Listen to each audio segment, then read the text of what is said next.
खौफनाक खिलौना, भाग दो, उसने मुझे देख लिया है। विवेक की लड़ाई उस चीज से जो इंसान नहीं है। पिछले भाग की झलक। गांव छोटी सियारी में एक रहस्यमय लकड़ी का खिलौना मौत बांट रहा है। हर रात 1 बजे से 2:30 के बीच किसी एक की जान चली जाती है, पर एक लड़का, विवेक, जिसने पैटर्न पहचाना और खुद पर प्रयोग किया, उस रात वो जिंदा तो बच गया, पर उसकी हथेली पर खून से लिखा था, मुझे कोई नहीं रोक सकता सिवाय उस लड़के के जिसने मुझे देखा। 6 जुलाई की रात रहस्य गहराता है। विवेक अब होश में आ चुका था, लेकिन उसका चेहरा ऐसा था जैसे उसने मौत को करीब से देखा हो। उसने कुछ नहीं बोला, सिर्फ एक चीज की मांग की, मुझे उस दुकान वाले से मिलना है जिसने ये खिलौने बेचे थे। गांव वाले उसे लेकर मेले की दुकान पर पहुंचे, मगर अब वो दुकान गायब थी, जैसे कभी वहां कुछ था ही नहीं। एक अधूरी रसीद। दुकान की जगह पर सिर्फ एक चीज मिली, एक पुरानी जल चुकी रसीद जिस पर सिर्फ 2 शब्द साफ थे, गुड्डन टॉयज, ढूंढ ले अगर जिंदा रहना है। नीचे एक अधूरा नक्शा था, किसी पुराने जंगल के मंदिर का। जंगल का मंदिर। विवेक अगले ही दिन गांव के 2 सबसे बहादुर लड़कों के साथ निकल पड़ा। राघव और अतुल तीनों पहुंचे उस मंदिर तक, जो अब खंडहर बन चुका था, लेकिन वहां दीवारों पर खिलौनों की आकृतियां बनी थीं। सबसे बड़ी चीज थी एक मूर्ति, एक बच्चे की मूर्ति जिसके गले में वही लकड़ी का खिलौना टंगा था। सच्चाई का खुलासा। विवेक ने मंदिर के नीचे छिपे तहखाने में एक पुरानी डायरी पाई।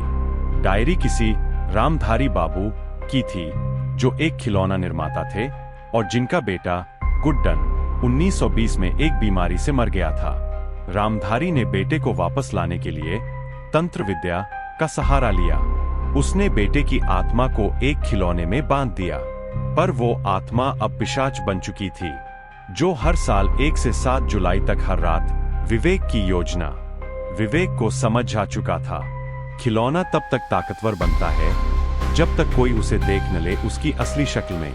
और अब क्योंकि विवेक ने आंखों में देखा, वो गुड्डा कमजोर हुआ है, पर और भी ज्यादा क्रोधित भी। विवेक ने अब तय किया, 7 जुलाई आखिरी रात वो उसे खत्म करेगा। 7 जुलाई आखिरी रात, रात 12:59। गांव में बिजली चली गई, हर घर में डर छा गया। खिलौने की हंसी फिर गूंजने लगी, ही ही ein Uhr ein Nachts। हर घर में खिलौना हिलने लगा, लेकिन विवेक पहले से तैयार था। उसने मंदिर से एक पुराना ताबीज लिया था, जिस पर लिखा था, जो देखे उसकी सच्चाई, बांध सके उसकी परछाई। आमने सामने। विवेक उस कमरे में फिर बैठा, इस बार उसके सामने आईना रखा था। खिलौना आया और हंसी छूटी, तू फिर से खेलना चाहता है। विवेक चुप रहा, लेकिन ताबीज को हाथ में कसकर पकड़ा। रात के 1:23, खिलौने की आंखें लाल हो गईं, और पहली बार गुड्डन का असली चेहरा सामने आया। सड़े हुए चेहरे वाला बच्चा, जिसकी आंखों में खालीपन और घृणा थी। तभी आईने में वो परछाई दिखी, गुड्डन की आत्मा। विवेक ने झपटकर आईने में ताबीज को मारा। एक तेज चीख गूंजी, तूने मुझे कैद कर दिया, तू। हाँ है। सुबह रात के 2:30 बजे, मौन। हर खिलौना जो गांव में था स्वतः जल गया। गांव में कभी ना भूलने वाली खामोशी छा गई। विवेक बेहोश था, लेकिन जिंदा। अंतिम पंक्तियां। गुड्डन अब बंद हो चुका था, पर विवेक की डायरी में आखिरी लाइन थी, मैंने उसे बांधा है, मारा नहीं। अगर ताबीज कभी टूटा, वो फिर लौटेगा, और इस बार सिर्फ खेलने नहीं, बदला लेने आएगा।